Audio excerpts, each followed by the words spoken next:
Hello friends, good morning. কেমন আছো তোমরা সবাই? মম অ্যান্ড চিলড্রেন ব্লগে তোমাদের সকলকে স্বাগত জানিয়ে আজকের ব্লগটা শুরু করছি। এখন বাজে সকাল 11টা। তো 11টার মধ্যে আমার সকালের সমস্ত কাজ কমপ্লিট হয়ে গেছে। চলে এসেছি আমি দুপুরের খাবার বানানোর জন্য। তো আজকে মাশরুম বানাবো, তো সেই জন্য 2 প্যাকেট মাশরুম নিয়ে এসেছি, এখন কাটবো। তো মাশরুমের প্যাকেটটা দেখে আমার ছেলে দেখো ও কাটার চেষ্টা করছে ছুরি নিয়ে। তো ফাইনালি মাশরুমটা আমি কেটে ফেলেছি, তারপর ভালোভাবে ধুয়ে মাশরুমটা দেখো ভেজেও নিয়েছি। ভেজে এবার মশলাটা কষিয়ে তার মধ্যে দিয়ে দিয়েছি। আর দেখো ফাইনালি মাশরুম কমপ্লিট হয়ে গেছে। তো আজকে বেশি কিছু বানাইনি, মাশরুম ডাল আর শাক ভাজা বানিয়েছি। মেয়ে মাশরুম খাবে না, এই জন্য আমাকে বাধ্য হয়ে ডালটা বানাতেই হলো। তো এইদিকে দেখো তারপর বানিয়ে নিয়েছি ছানা। দুধ ছিল অনেকটা ঘরে, তো সেই জন্য দুধটা দিয়ে আমি ছানাটা কেটে নিলাম।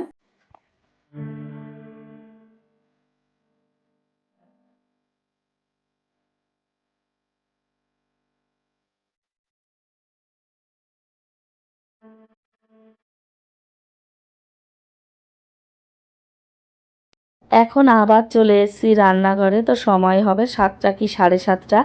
আজকে ঘি বানাবো, অনেক দিন ধরে ভেবেছি কি ঘি বানাবো, কিন্তু সময় করে উঠতে পারিনি। তো দেখো আমি দুধের সরটা মিক্সিতে দিয়ে ভালো করে গ্রাইন্ড করে নিয়েছি। গ্রাইন্ড হয়ে যাওয়ার পরে গামলাতে ঢেলে দিয়ে এবার ফ্রিজের ঠান্ডা জলটা এর মধ্যে ঢেলে দিচ্ছি। ঠান্ডা জলটা ঢেলে দিলে যে ক্রিমটা হয় খুব সুন্দর উঠে যায়। তো সমস্ত দুধের সরটা আমার গ্রাইন্ড করা হয়ে গেছে। এবার আমি ঠান্ডা জলটা দিয়ে ভালো করে ধুয়ে নিচ্ছি। আর আমি চেষ্টা করছি বেশি করে একটু ঠান্ডা জল দিতে। ঠান্ডা জলটা দিলে পরে ফ্রেশ ক্রিমটা শক্ত হয়ে আসে, আর এর ভেতরে যেটা দুধটা থাকে সেই দুধটা বেরিয়ে আসে। দেখো জলটা কেমন সাদা হয়ে গেছে। তো ধুতে ধুতে ভালো একদম নীল নীল মতন জলটা বেরিয়ে আসবে, তখনই ঘিটা বানাতে হবে। তো দেখো আমি কিভাবে ধুয়ে নিচ্ছি, তোমরা দেখতে থাকো।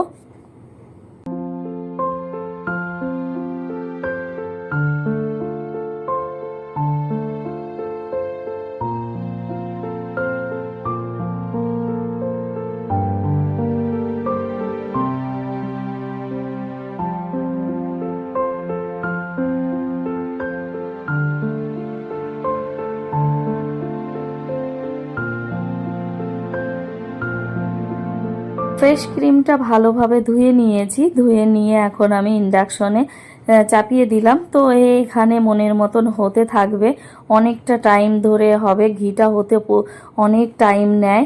আর এইদিকে আমার মেয়ে কালার করছে। ম্যাডাম ওকে এই ড্রয়িংটা করে দিয়েছে, তো বলেছে কালার করতে। এখনও কালারটা কমপ্লিট করে নেবে, আর আমি চলে যাব অন্য কাজে, কারণ এখনও অনেক কাজ বাকি রয়েছে।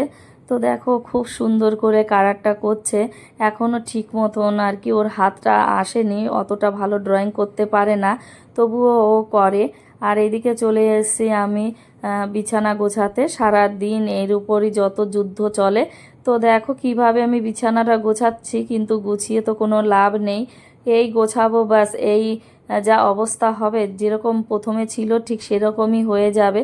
তবুও চেষ্টা করি না ঘরটাকে একটু গুছিয়ে রাখার। তা তোমরা দেখো আমি কিভাবে গুছিয়ে নিচ্ছি আর কি অবস্থায় হয় লাস্ট পর্যন্ত।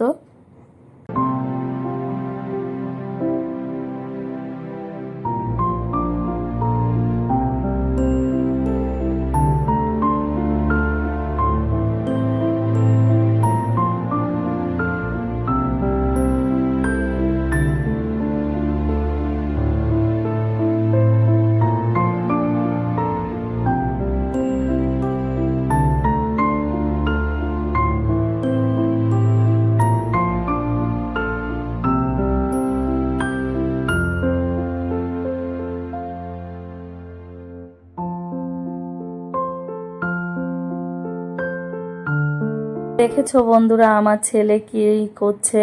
তা যতই কাজ করো না কেন কোনো লাভ নেই সংসারে। সারাক্ষণ তোমাকে কাজ করেই যেতে হবে, কারণ সেই কাজটা তোমার কখনোই কমপ্লিট হবে না। তো এইভাবেই আমার পুরো দিনটাই কেটে যায়।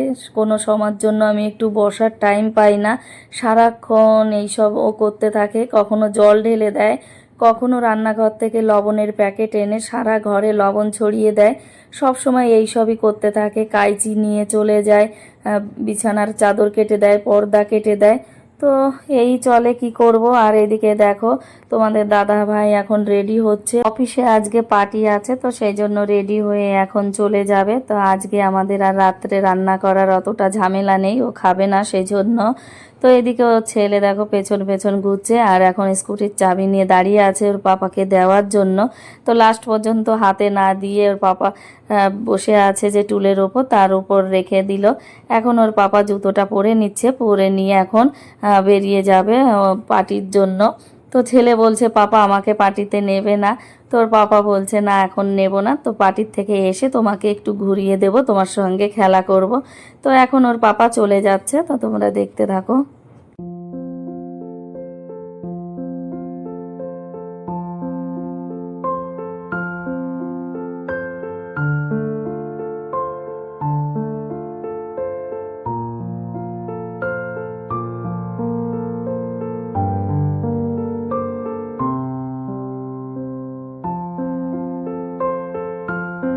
আবার চলে এসেছি রান্নাঘরে, কারণ কাজ তো এখনো কমপ্লিট হয়নি। যতক্ষণ না ঘুমোতে যাব ততক্ষণ কোনো কাজই কমপ্লিট হবে না, একের পর এক কাজ আসতেই থাকবে।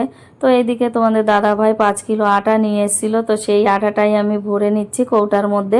এখানে গম ভাঙিয়ে আটা বানায়, তো সেখান থেকেই তোমাদের দাদা ভাই এই 5 কিলো আটা নিয়ে এসে। এই আটাটা খেতে খুব ভালো লাগে।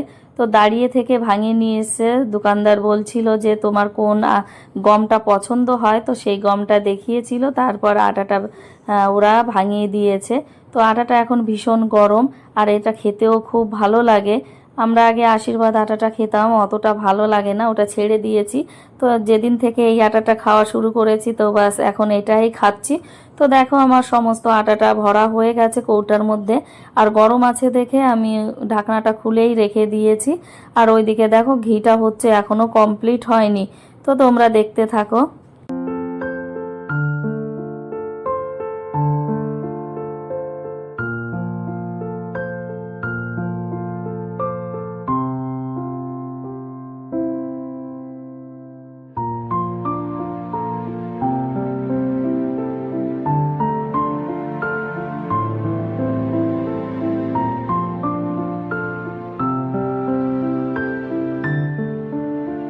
এদিকে দেখো কি চলে এসে, এরা দুই ভাই বোন বসে বসে খাচ্ছে কেক, সিঙ্গাড়া আর মিষ্টি। আমাদের বিল্ডিং এর একটা দিদি আছে, সেই দিদির আজকে জন্মদিন ছিল, তাই তার ছেলে এগুলো দিয়ে গেছে। তো আমার দুই ছেলে মেয়ে বসে বসে খাচ্ছে, সঙ্গে আমিও একটু খেয়ে নেব। তো এরকম আমাদের সব সময় কম বেশি হতে থাকে, মাসে একটা দুটো দিন আমাদের কেক খাওয়া চলে, পার্টি হতেই থাকে। তো ওগুলো খাওয়ার পর বসে গেছি মেয়েকে বই পড়ানোর জন্য। তো মেয়ে এখন বই পড়ছে।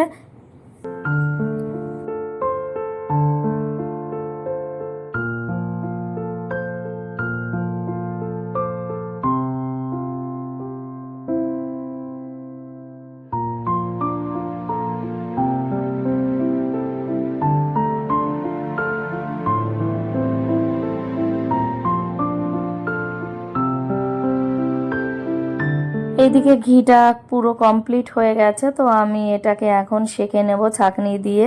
দেখো ছেঁকেও নিচ্ছি, আর আজকে অনেক ঘি হয়েছে, এতটা ঘি কোনো দিন হয়নি। তো এখানে দুধের শর্টটাও ছিল অনেক দিনের, সেই জন্য ঘিটা বেশি হয়েছে। আর ওইদিকে দেখো আমার দুই ছেলে মেয়ে খেলছে আমার পেছনে এসে, খেলতে খেলতে এখন সোজা চলে যাবে টেন্ডের মধ্যে। আর মেয়েও বই খাতা নিয়ে ঢুকেছে টেন্ডের মধ্যে, কিন্তু ছেলেও গেছে। তো ছেলে গেলে কি আর পড়াশুনো হয়, শুধু খেলাই খেলা হবে।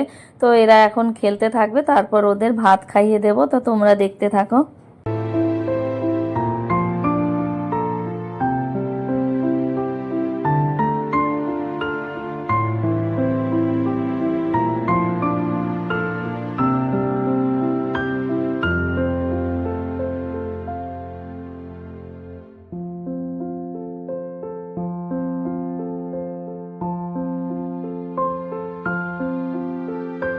ছেলের খেলতে খেলতে হঠাৎ মনে পড়ে গেল ভুট্টা খাওয়ার কথা। তো আমাকে এসে বলছে মা আমাকে একটা ভুট্টা পুড়িয়ে দাও। তো সেটাই আমি করছি, ওকে এখন একটা ভুট্টা পুড়িয়ে দিচ্ছি। দেখো কতটা আনন্দ পাচ্ছে ও ভুট্টাটা পুড়ানো দেখে। এখন ও একটু খাবে, কিন্তু পুরোটা তো আর খেতে পারে না, সঙ্গে ওর দিদিও খেয়ে নেবে।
জল দিয়ে কি হবে?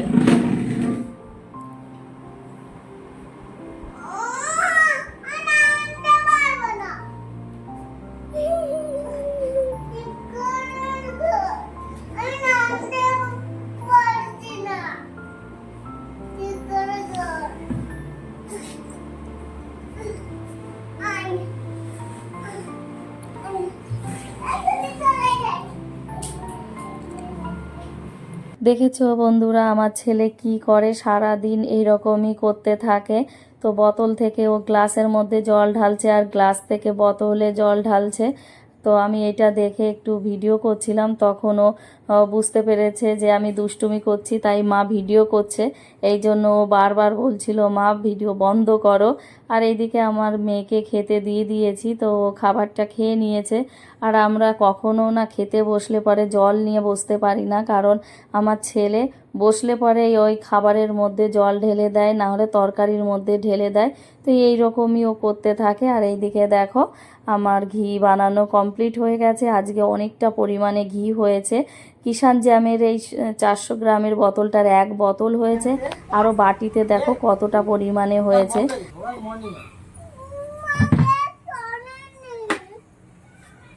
সকালবেলা আনবো।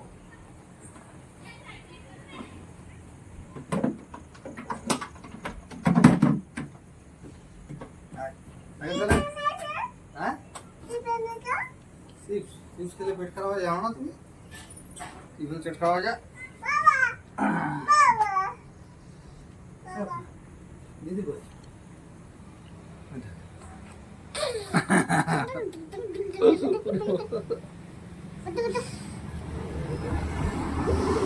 এদিকে ওর পাপা চলে এসে, এখন 10:30 বাজে। তো যখন এসছে তোমরা তো শুনতেই পেলে, ছেলে ওর পাপাকে কি জিজ্ঞেস করলো যে চিপস আর কেক এনেছো কি না। তো ওর পাপা ওগুলো আনেনি, তো বললো যে পেট খারাপ হবে। তো দেখো দুজনা খেলছে কিভাবে। আমার ছেলে ওর পাপাকে ছাড়া একটু টাইমও থাকতে চায় না, ভীষণ ভালোবাসে। তো দেখো ওরা দুজনা এখন খেলছে।